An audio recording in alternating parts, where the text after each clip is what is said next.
सिंध हुकूमत IBA taste में 40 सैकड़ों मार्कूं खणंदड़ उम्मीदवारनि खे नौकरी ॾियण जो ऐलान करे छॾियो। वरी वज़ीर सैयद मुराद अली शाह चयो आहे त 40 सैकड़ो मार्कूं खणंदड़नि खे ॿीहर टेस्ट ॾियणी पवंदी। 40 सैकड़ो खां घटि मार्कूं खणंदड़नि खे ट्रेनिंग ॾिनी वेंदी, जंहिं बाद उहे बि टेस्ट में वेही सघंदा।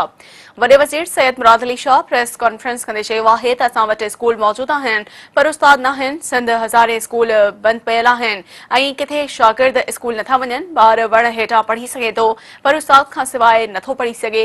मुराद अली शाह चयो त सूबे में 35,870 उस्तादनि जी जॻह ख़ाली हुई। IBA टेस्ट ज़रिए मेरिट ते भर्ती कई, जेकॾहिं हार्ड एरिया वारनि खे 40 सैकड़ो ते पास करे सघिजे थो त ॿियनि इलाइक़नि वारनि खे बि पास करणु घुर्जे।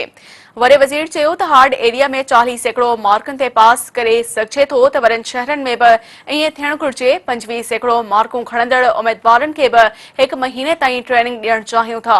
मुराद अली शाह जो चवणु हो त दहशतगर्दनि जो को बि मज़हब ऐं ज़बान नाहे हूंदी। सिंध में गुज़िरियल 5 महीननि दौरान दहशतगर्दी जा 11 वाक़िया थी चुका आहिनि। कराची में 3 धमाका थिया। सिंध खे कंहिं बि सूरत में 2013 वारी सूरतहाल में वठी वञण जी इजाज़त न ॾींदासीं। वॾे वज़ीर वधीक चयो त वापारियुनि सां ॻाल्हियूं करण बाद मार्केटनि जे खोलण ऐं बंदि करण जो वक़्तु तइ कयो वेंदो। दुकानदार ऐं शकी माण्हू खे ॾिसंदे ई फौरी तौर इतला कनि। सभिनी खे गॾिजी दहशतगर्दनि जो ख़ात्मो आणणो पवंदो। मुल्क में अमन अमान असांजी अवलीन तरजीह आहे।